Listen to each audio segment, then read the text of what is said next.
horrible through the last two corners, and now there's Kimi Raikkonen starting his flying lap into Kopp's corner. Here's a man with an awful lot on his mind. Whatever happens here, he's going to have to go 10 places back on the grid. Same scenario as the French Grand Prix last weekend. He hangs it all out because he wants to be as far up the grid as he possibly can be. He'll want to see P1 at the end of this lap because that'll mean P11 and an opportunity to attack. He knows his teammate Montoya is going to be at the front of the grid tomorrow. It is all to play for tactically, and Raikkonen is sticking it on the line here. He's almost 0.4 of a second faster than Jenson Button. Remember though, he'll go 10 places back from wherever he gets. well wide in Stowe corner, just about got away with it, but he would have given a little bit away there, but so fast down to the first sector. But surely he's not going to go light. He's got to carry some fuel to get him a good distance into this Grand Prix. But you're right, P11 would be the best, would at least save him something. He was 13th on the grid last weekend, finished second. If he can get up to 11, he's got a half a chance still of winning the Grand Prix. Different line altogether to Button through the final part of the complex, but still a third of a second up. This is to put pressure on Alonso, who's now warming up for his flying lap. He'll be the last man to go. He'll be told what Raikkonen's done.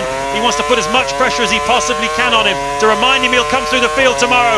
This has been a special one from Kimi Raikkonen. He goes across the line just under 0.3 of a second ahead of Jenson Button, and Ron Dennis loves it. Now last weekend, Martin, remember in France he was right up the front of the grid, and it turned out he went 9 laps longer in the race than the guys he was racing against. So quick was he in qualifying. It really was an amazing effort. I wonder if he's done the same here again today and carrying that extra fuel. We'll find out in the Grand Prix tomorrow. Here's a man with who's going to try and snatch the pole then from Jenson Button. Well, Raikkonen's a 10 out of 10 driver for this year, no doubt about it, and so is this man, Fernando Alonso. He's been supreme. He's managed to keep himself in the hunt at every kind of racetrack all over the world that we've been so far this year. Always with carrying a bundle of understeer, the front sliding around, but somehow he manages to keep good apex speed at the same time. Don't know how, but it works for him. Well, he's a 10th down on Raikkonen after one sector. Very quickly, Michael Schumacher, we missed him out. Marks out of 10. People at home will want to know what you think. 9 for Michael. I think he's put in some stellar performances from time to time, but Alonso now, can he beat Button? I tell you what, that's going to be close, James. It certainly is. Jenson Button a 1:20.207, and Alonso is 0.3 faster than him after the first sector, so he certainly was on target after sector 1.